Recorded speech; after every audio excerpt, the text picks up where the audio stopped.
भगवान ने पहले 12वें श्लोक में कहा कि ये सात्विक, राजस और तामस भाव मेरे से ही होते हैं, पर मैं उनमें और वे मेरे में नहीं हैं। इस विवेचन से यह सिद्ध हुआ कि भगवान प्रकृति और प्रकृति के कार्य से सर्वथा निर्लिप्त हैं। ऐसे ही भगवान का शुद्ध अंश यह जीव भी निर्लिप्त है। इस पर यह प्रश्न होता है कि यह जीव निर्लिप्त होता हुआ भी बंधता कैसे है। इसका विवेचन आगे के श्लोक में करते हैं। त्रिभिगुण वैरे भी सर्वमिदं जगत मोहितम नाभि जानाति मामेभ्य परम व्ययम।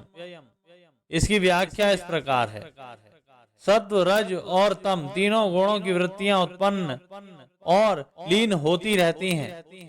उनके साथ तादात्म्य करके मनुष्य अपने को सत्व, रज, राजस और तामस मान लेता है, अर्थात उनका अपने में आरोप कर लेता है कि मैं सात्विक, राजस और तामस हो गया हूँ। इस प्रकार तीनों गुणों से मोहित मनुष्य ऐसा मान ही नहीं सकता कि मैं परमात्मा का अंश हूँ, पर अपनी अंशी परमात्मा की तरफ न देखकर उत्पन्न और नष्ट होने वाली वृत्तियों के साथ अपना संबंध मान लेता है। यही उसका मोहित होना है। इस प्रकार मोहित होने के कारण वह मेरा परमात्मा के साथ नित्य संबंध है, इसको समझ ही नहीं सकता। यहाँ जगत शब्द जीवात्मा का वाचक है। निरंतर परिवर्तनशील शरीर के साथ तादात्म्य होने के कारण ही यह जीव जगत नाम से कहा जाता है। तात्पर्य कि शरीर के जन्मने में अपना जन्मना, शरीर के मरने में अपना मरना, और शरीर के बीमार होने में अपना बीमार होना, और शरीर के स्वस्थ होने में अपना स्वस्थ होना मान लेता है। इसी से यह जगत नाम से कहा जाता है। जब तक यह शरीर के साथ अपना तादात्म्य मानेगा तब तक यह जगत ही रहेगा, अर्थात जन्मता मरता ही रहेगा, कभी भी स्थायी नहीं रहेगा। गुणों की भगवान के सिवाय अलग सत्ता मानने से ही प्राणी मोहित होता है।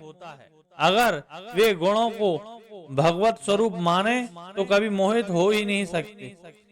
तीनों गुणों का कार्य जो शरीर है, उस शरीर को चाहे अपना मान लें चाहे अपने को शरीर मान लें, दोनों ही मान्यताओं में मोह पैदा होता है। शरीर को अपना मानना ममता हुई और अपने को शरीर मानना अहमता हुई। शरीर के साथ अहमता ममता करना ही मोहित होना है। मोहित हो जाने से गुणों से सर्वथा अतीत हो भगवत तत्व, जो भगवत तत्व है, उसको नहीं जान सकता। यह उस भगवत तत्व को तभी जान सकता है जब त्रिगुणात्मक शरीर के साथ उसकी अहंता ममता मिट जाती है। यह सिद्धांत है कि मनुष्य संसार से सर्वथा अलग होने पर ही संसार को जान सकता है, और परमात्मा से सर्वथा अभिन्न होने पर ही परमात्मा को जान सकता है। कारण इसका यह है कि त्रिगुणात्मक शरीर से यह स्वयं सर्वथा भिन्न है और परमात्मा के साथ यह स्वयं सर्वथा अभिन्न है। अस्वाभाविक में स्वाभाविक भाव होना ही मोहित होना है, जो प्रतिक्षण नष्ट होने वाले तीनों गुणों से परे है, अत्यंत निर्लिप्त है और नित्य निरंतर एक रूप रहने वाले हैं। ऐसे परमात्मा स्वाभाविक हैं। परमात्मा की यह स्वाभाविकता बनाई हुई नहीं है, कृत्रिम है, अभ्यास साध्य नहीं है, अपितु स्वतः स्वाभाविक है। परंतु शरीर तथा संसार में अहंता ममता अर्थात मैं और मेरा भाव उत्पन्न हुआ है एवं नष्ट होने वाला, यह केवल माना हुआ है, इसलिए यह अस्वाभाविक है। इस अस्वाभाविक को स्वाभाविक मान लेना ही मोहित होना है, जिसके कारण मनुष्य स्वाभाविकता को समझ नहीं सकता। जीव पहले परमात्मा से विमुख हुआ या पहले संसार के सम्मुख गुणों से मोहित हुआ। इसमें दार्शनिकों का मत यह है कि परमात्मा से विमुख होना और संसार से संबंध जोड़ना, ये दोनों अनादि हैं, इनका अनादि नहीं है। अतः इनमें पहले या पीछे की बात नहीं कही जा सकती। परंतु मनुष्य यदि मिली हुई स्वतंत्रता का दुरुपयोग न करे, उसे केवल भगवान में ही लगाना शुरू कर दे, तो यह संसार से ऊपर उठ जाता है, अर्थात इसका जन्म मरण मिट जाता है। इससे यह सिद्ध होता है कि यह मनुष्य प्रभु की दी हुई स्वतंत्रता का दुरुपयोग करके ही बंधन में पड़ा है। अपनी स्वतंत्रता का दुरुपयोग करके नष्ट होने वाले पदार्थों में उलझ जाने से यह परम तत्व को जान नहीं सकता। परम व्ययम पद से भगवान कहते हैं कि इन गुणों से पर हूँ, अर्थात इन गुणों से सर्वथा रहित, असंबंध, निर्लिप्त हूँ। मैं ना कभी किसी गुण से बंधा हुआ हूँ और ना गुणों के परिवर्तन से मेरे में कोई परिवर्तन ही होता है। ऐसे मेरे वास्तविक स्वरूप को गुणों से मोहित प्राणी नहीं जान सकते। जो मनुष्य भगवान को ना देखकर सात्विक राजस तामस भावों को ही देखता है, उनका भोग करता है, उनसे सुख लेता है, वह उन भावों से मोहित हो जाता है, अर्थात भगवान की दुरत्यय गुणमयी माया से बंध जाता है और फलस्वरूप बार बार जन्मता मरता है। तात्पर्य कि सात्विक राजस और तामस भाव अनित्य है और भगवान नित्य है। जो अनित्य का भोग करते हैं वे बंध जाते हैं, परंतु जो अनित्य का त्याग करके नित्य स्वरूप भगवान का आश्रय लेते हैं वे मुक्त हो जाते हैं। अब आगे के श्लोक में भगवान अपने को ना जान सकने में हेतु बताते हैं। दैवी होशा गुणमयी मम माया दुरत्यया मामेव ये प्रबधन्ते माया मेताम तरन्ति ते। इसकी व्याख्या इस प्रकार है। सत्व रज और तम इन तीनों गुण वाली देवी माया बड़ी ही दुरत्यय है। भोग और संग्रह की इच्छा रखने वाले मनुष्य इस माया से संबंध विच्छेद नहीं कर सकते। दुरत्यय कहने का तात्पर्य है कि यह मनुष्य अपने को कभी सुखी, कभी दुखी, कभी समझदार, कभी बेसमझ, कभी निर्बल, कभी बलवान आदि मानकर इन भावों में तल्लीन रहते हैं।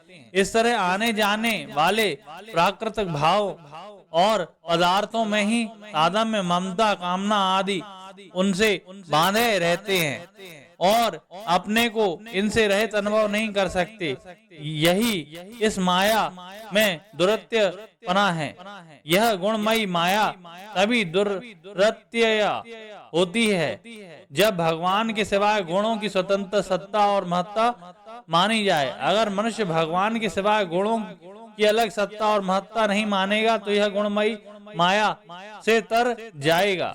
मनुष्यों में जो केवल मेरे ही शरण होते हैं, मामेव ये प्रबधन्ते माया मेताम तरन्ति ते, वे इस माया को तर जाते हैं क्योंकि उनकी दृष्टि केवल मेरी ही तरफ रहती है, तीनों गुणों की तरफ नहीं। जैसा कि पहले वर्णन किया है, सत्व रज और तम ये तीनों गुण मेरे में हैं और मैं उनमें हूँ। जो मैं तो निर्लिप्त रहकर सभी कार्य करता हूँ। इस प्रकार जो मेरे स्वरूप को जानते हैं वे गुण में नहीं फंसते, इस माया से तर जाते हैं। वे गुण का कार्य मन बुद्धि का किंचित मात्र भी सहारा नहीं लेते। क्यों नहीं लेते? क्योंकि वे इस बात को जानते हैं कि प्रकृति का कार्य होने से मन बुद्धि भी तो प्रकृति है। प्रकृति की क्रियाशीलता प्रकृति में ही है। जैसे प्रकृति हरदम प्रलय की तरफ जा रही है, ऐसे ही मन बुद्धि भी तो प्रलय की तरफ जा रहे हैं। अतः उनका सहारा लेना परतंत्रता ही है। ऐसी परतंत्रता बिल्कुल ना रहे और परा प्रकृति केवल परमात्मा की तरफ आकृष्ट हो जाए और अपरा से सर्वथा विमुख हो जाए, यही भगवान के सर्वथा शरण होने का तात्पर्य है। यहाँ मामेव कहने का तात्पर्य है कि वह अनन्य भाव से केवल मेरे ही शरण में होते हैं, क्योंकि मेरे सिवाय दूसरी कोई सत्ता है ही नहीं। पूर्व श्लोक में भगवान ने यह बताया कि मेरी शरण होने वाले सभी माया से तर जाते हैं, अतः सब के सब प्राणी मेरी शरण क्यों नहीं होते, इसका कारण आगे के श्लोक में बताते हैं। न मां दुष्कृतिनो मूढ़ प्रबधन्ते नराधमः मयायापहृत ज्ञाना आसुराम भवमाश्रितः। इसकी व्याख्या इस प्रकार है। जो दुष्कृति और मूढ़ होते हैं वे भगवान की शरण नहीं होते। दुष्कृति वे ही होते हैं जो नाशवान परिवर्तनशील प्राप्त पदार्थों में ममता रखते हैं और अप्राप्त पदार्थों की कामना रखते हैं। कामना पूरी होने पर लोभ और कामना की पूर्ति में बाधा लगने पर क्रोध पैदा होता है। इस तरह जो कामना में फंसकर व्यभिचार आदि शास्त्र निषिद्ध विषयों का सेवन करते हैं, लोभ में फंसकर झूठ, कपट, विश्वासघात, बेईमानी आदि पाप करते हैं और क्रोध के वशीभूत होकर द्वेष, वैर आदि दुर्भाग्यपूर्वक हिंसा आदि पाप करते हैं, वे दुष्कृति हैं।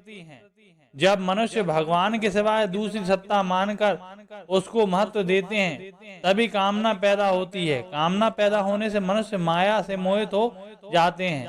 हम जीते रहें तथा भोग भोगते रहें, यह बात उनको जच जाती है। इसलिए भगवान की शरण में वे नहीं होते, अपितु विनाशी वस्तु पदार्थ की शरण में हो जाते हैं।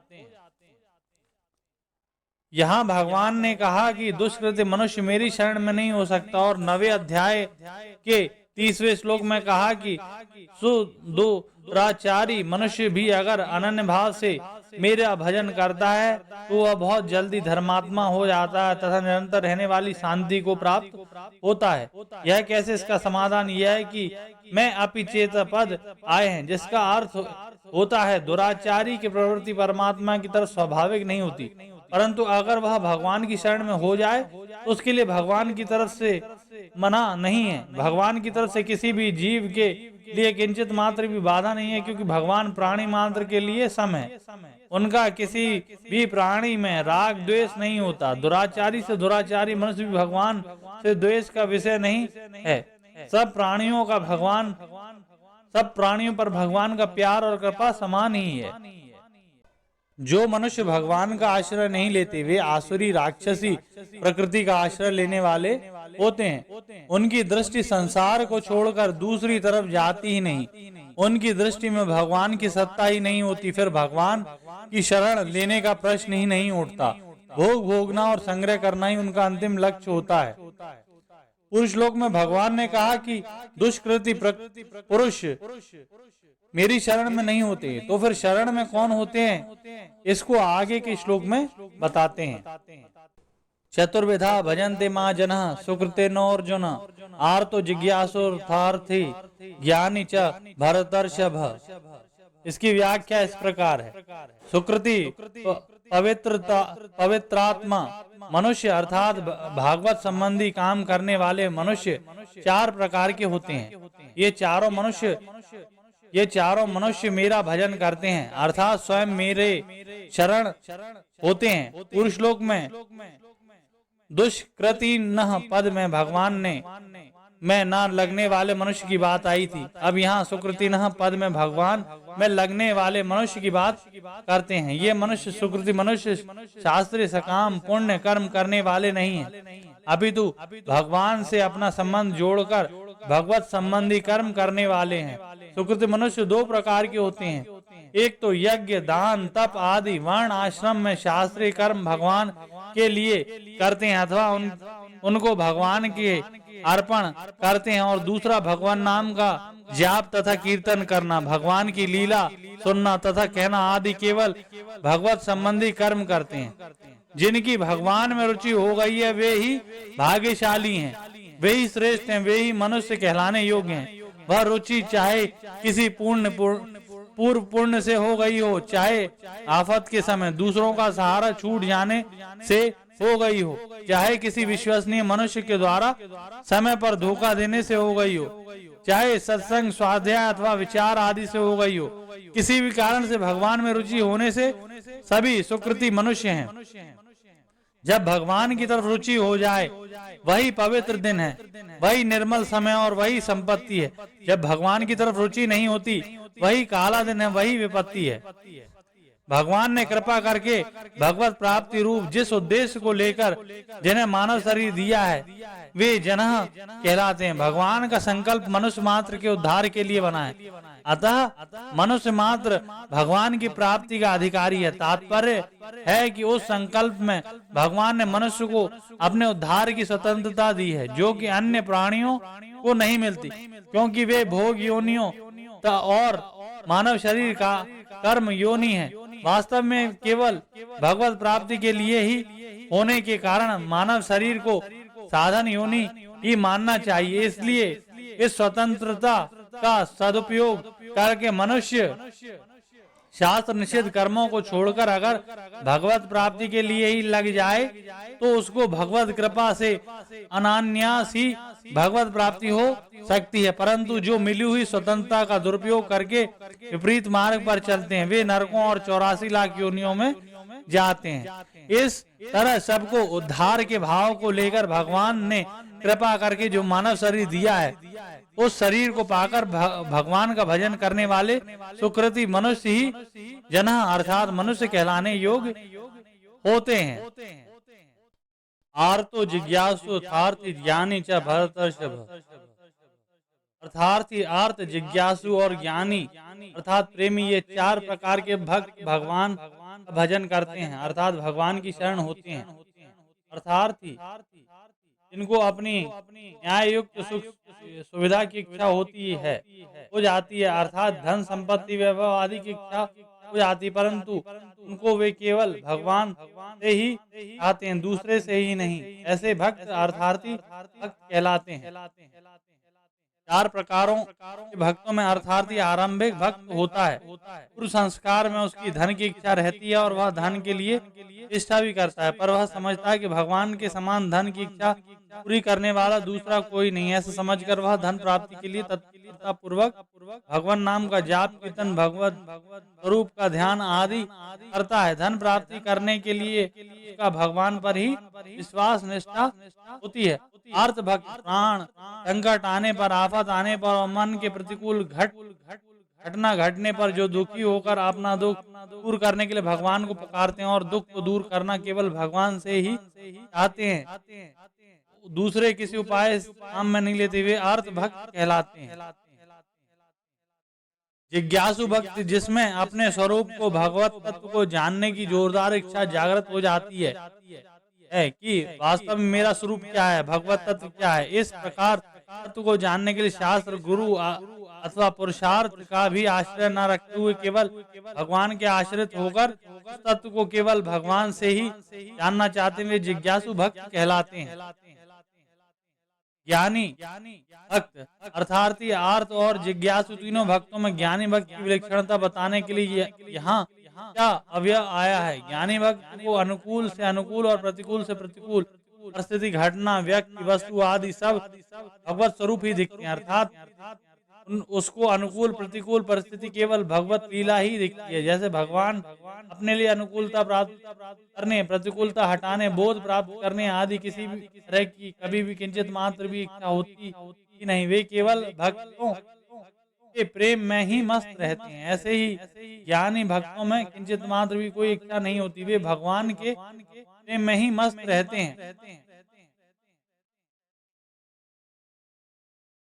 श्लोक में वर्णित 4 भक्तों में ज्ञानी भक्त की विशेषता का विशद वर्णन आगे के श्लोक में कहते हैं। ईशाम ज्ञान नित्य युक्ता एक भक्ति विशेष्यते यो हिम ज्ञानिनोर्त्यर्थ महम च मम प्रिय।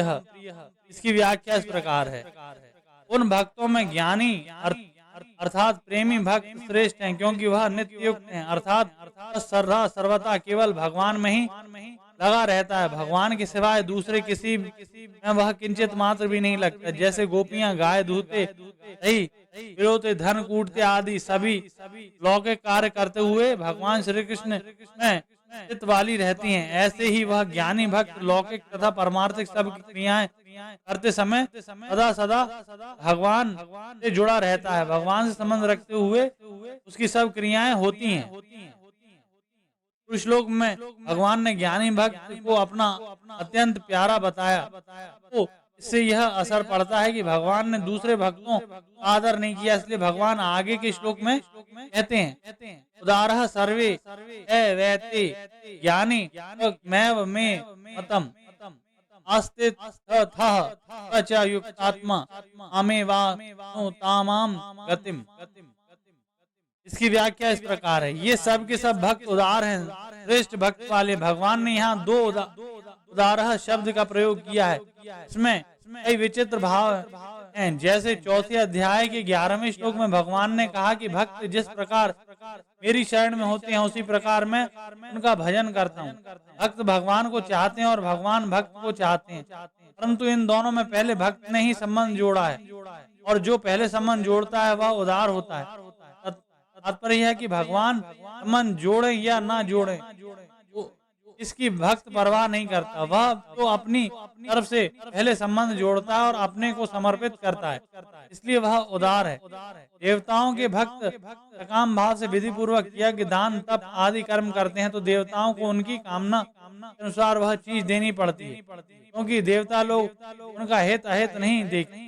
परंतु भगवान का भक्त अगर भगवान में कोई चीज मांगता है तो भगवान अगर उचित समझे तो चीज देते हैं, अर्थात देने से उसकी भक्ति बढ़ती है तो दे देते हैं, और भक्ति ना बढ़ती हो तो संसार में फसावट होती वो तो नहीं देते, कारण कि भगवान परम पिता है और परम हितैषी हैं। तात्पर्य यह हुआ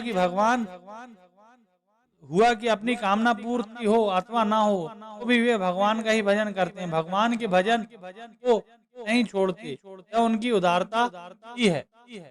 पूर्व श्लोक में कहे हुए ज्ञानी अर्थात प्रेमी भक्त की वास्तविकता और उसके भजन का प्रकार आगे के श्लोक में बताते हैं।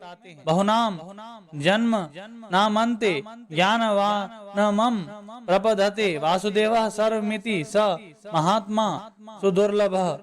इसकी व्याख्या इस प्रकार है। मनुष्य जन्म संपूर्ण जन्मों का अंतिम जन्म है। भगवान ने जीव को मनुष्य शरीर देकर उसे जन्म मरण के प्रवाह से अलग होकर अपनी प्राप्ति का पूरा अधिकार दिया है, परंतु यह मनुष्य भगवान को प्राप्त न करके राग के कारण फिर पुराने प्रवाह अर्थात जन्म मरण के चक्कर में चला जाता है। इसलिए भगवान कहते हैं अप्राप्य मां निर्वर्तन्ते मृत्यु संसार वर्मणि। जहाँ भगवान आसुरी योनियों और नरकों के अधिकारियों का वर्णन करते हैं, वहाँ दुर्गुण दुराचारों के कारण भगवत प्राप्ति की संभावना न दिखने पर भी भगवान कहते हैं मम प्राप्यैव कौन्तेय ततो यन्तय धमम गतिम, अर्थात मेरे को प्राप्त किए बिना ही ये प्राणी अधम गति चले गए, अर्थात वे मरने के बाद मनुष्य योनि में भी चले जाते तो कम से कम मनुष्य तो रह जाते, पर मेरी प्राप्ति का पूरा अधिकार प्राप्त करके भी अधम गति को चले गए। संतों की वाणी में शास्त्रों में आता है कि मनुष्य जन्म केवल अपना कल्याण करने के लिए मिला है, विषयों का सुख भोगने के लिए नहीं और स्वर्ग प्राप्ति के लिए नहीं। यह मनुष्य जन्म संपूर्ण जन्मों का आदि जन्म भी है और अंतिम जन्म भी है। संपूर्ण जन्मों का आरंभ मनुष्य जन्म से होता है, अर्थात मनुष्य जन्म में किए हुए पाप 84 लाख योनियों और नरकों को भोगने पर भी समाप्त नहीं होते और बाकी ही रहते हैं। इसलिए यह संपूर्ण जन्म का आदि जन्म है और मनुष्य जन्म में संपूर्ण पापों का नाश करके संपूर्ण वासनाओं का नाश करके अपना कल्याण कर सकते हैं, भगवान को प्राप्त कर सकते हैं। इसलिए यह संपूर्ण जन्मों का अंतिम जन्म है। जो भगवान की महत्ता को समझकर भगवान की शरण में होते हैं, ऐसे भक्तों का वर्णन 16वें से 19वें श्लोक तक करने के बाद अब भगवान आगे के 3 श्लोकों में देवताओं के शरण में होने वाले मनुष्य का वर्णन करते हैं। को मैं स्ते रत ज्ञान प्रबधन्ते अन्य देवतः तम तम नियममास्थाय प्रकृत्य नियम नियतः स्वया। इसकी व्याख्या इस प्रकार है। उन अर्थात उन लोगों और परलोकों के भोगों की कामना से जिनका ज्ञान ढक गया है, आच्छादित हो गया है। तात्पर्य की परमात्मा की प्राप्ति के लिए जो विवेक युक्त मनुष्य शरीर मिला है, उस शरीर में आकर परमात्मा की प्राप्ति ना करके अपने कामनाओं की पूर्ति में लगे रहते हैं। संयोग जन्य सुख की इच्छा को कामना कहते हैं। कामना 2 तरह की होती है, यहाँ के भोग भोगने के लिए धन संग्रह की कामना और स्वर्ग आदि परलोक के भोग भोगने के लिए पुण्य संग्रह की कामना। इस प्रकार भगवान के अर्थार्थी और अर्थ भक्तों में जो कामनाएं हैं, वही कामनाएं इन श्लोकों में वर्णित मनुष्यों में भी हैं, परंतु दोनों में फर्क यह है कि अर्थार्थी और अर्थ भक्तों की कामना मुख्यता नहीं है, अपितु भगवान की मुख्यता है। इसलिए हृत ज्ञान नहीं है, परंतु यहाँ वर्णित मनुष्यों की कामना मुख्यता है, इसलिए वे हृत ज्ञान है। अर्थार्थी और अर्थ भक्त तो केवल भगवान के ही शरण होते हैं, पर ये मनुष्य भगवान को छोड़कर अन्य देवताओं की शरण होते हैं। कामनाएं, देवताएं, मनुष्य और नियम ये सभी अनेक हुआ करते हैं। अगर ऐसी कामना होने पर भी उपास्य देव एवं परमात्मा हो तो उपासक का उद्धार कर देंगे, परंतु कामनाएं भी अनेक हों और उपास्य भी अनेक तो उद्धार कौन करेगा। यो यो यम यम तनु भक्त श्रद्धायार्चि तु मिच्छति तस्य तस्याचलम श्रद्धाम तामेव विदधाम्यहम्। इसकी व्याख्या इस प्रकार है, जो जो मनुष्य जिस जिस देवता भक्त होकर श्रद्धा पूर्वक यजन पूजन करना चाहते हैं, उन मनुष्य की श्रद्धा उस देवता के प्रति अचल दृढ़ कर देता हूं मैं। वे दूसरों में ना लग कर मेरे में लग जाएं, ऐसा मैं नहीं कहता। यद्यपि उन देवताओं में लगने की कामना के कारण उनका कल्याण नहीं होता, फिर भी मैं उनको उनमें लगा देता हूँ। तो जो मेरे में श्रद्धा प्रेम रखते हैं, उनका कल्याण करना चाहते हो, उनकी श्रद्धा मैं अपनी प्रति दृढ़ कैसे करूंगा, अर्थात अवश्य करूंगा। कारण कि मैं प्राणी मात्र का सुहृदम सर्वभूता नाम।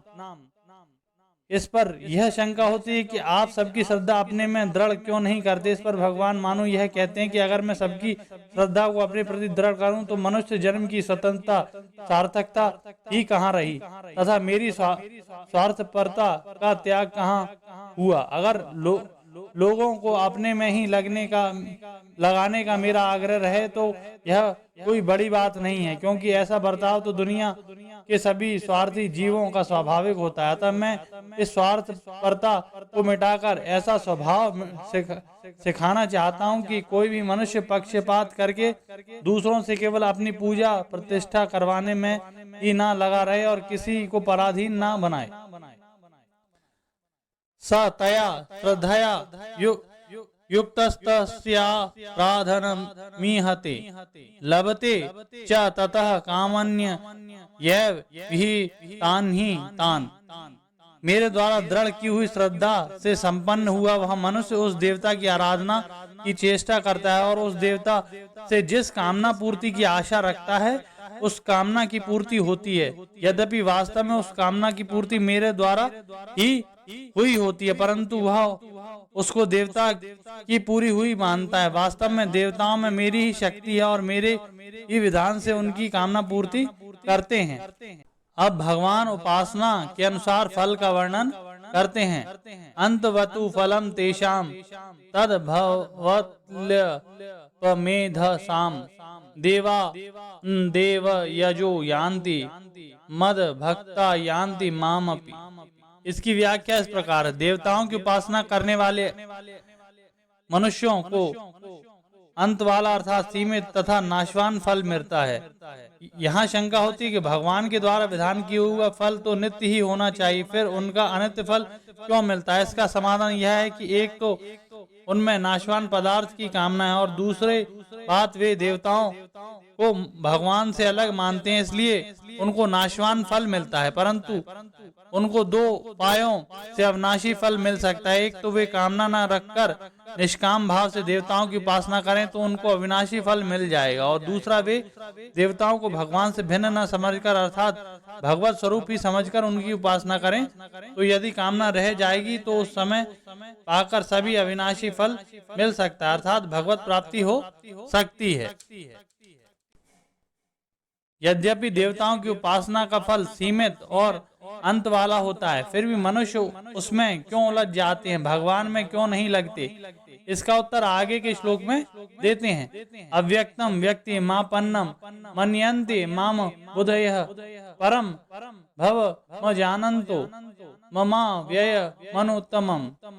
इसकी व्याख्या इस प्रकार है, जिनकी मेरे में श्रद्धा भक्ति नहीं है वे अल्प मेधा के कारण अर्थात समझ की कमी के कारण मेरे को साधारण मनुष्य की तरह अव्यक्त से व्यक्त होने वाला अर्थात जन्मने मरने वाला मानते हैं। मेरे जो अविनाशी भाव हैं अर्थात जिससे बढ़कर दूसरा कोई हो नहीं सकता और जो देश काल वस्तु व्यक्ति आदि में परिपूर्ण रहता हुआ इन सबसे अतीत सदा एक रूप रहने वाला निर्मल और असंबंध है, ऐसे मेरे अविनाशी भाव को वे नहीं जानते और मेरा अवतार लेने का तो जो तत्व है उसको नहीं जानते, इसलिए वे मेरे को साधारण मनुष्य मानकर मेरी उपासना नहीं करते अपितु देवताओं की उपासना करते हैं। अबुधय पद का अर्थ यह नहीं है कि उसमें बुद्धि का अभाव है, अपितु बुद्धि में विवेक रहते हुए भी, अर्थात संसार की उत्पत्ति विनाशील जानते हुए भी इसे मानते नहीं, यद्यपि यही उन्हें बुद्धि रहित पना है, मूर्ता है। भगवान व्यक्त भी हैं और अव्यक्त भी हैं, लौकिक भी हैं और अलौकिक भी हैं। वासुदेवः सर्वम, परंतु बुद्धिहीन मनुष्य भगवान को उन प्राणियों की तरह अव्यक्त से व्यक्त होने अर्थात लौकिक मानते हैं, जिसके लिए भगवान कहते हैं अव्यक्तादीनि भूतानि व्यक्त मध्यानि भारत, अव्यक्त निधनान्येव तत्र का परिदेवना। हे भारत, सभी प्राणी जन्म से पहले अप्रकट थे और मरने के बाद अप्रकट हो जाएंगे, केवल बीच में ही प्रकट दिखते हैं। अतः इसमें शोक करने की बात ही क्या है। भगवान मनुष्यों की तरह अव्यक्त से व्यक्त नहीं होते, अपितु अव्यक्त रहते हुए ही व्यक्त होते हैं और व्यक्त होते हुए भी अव्यक्त रहते हैं। परम भगवान देवताओं की उपासना करने वालों को श्रद्धा भी देते हैं और उनकी उपासना का फल भी देते हैं। यह भगवान का परम अर्थात पक्षपात रहित भाव है। अव्ययम देवता सापेक्ष अविनाशी हैं, सर्वथा अविनाशी नहीं, परंतु भगवान निरपेक्ष अविनाशी हैं। उनके समान अविनाशी दूसरा कोई नहीं है और हो भी नहीं सकता।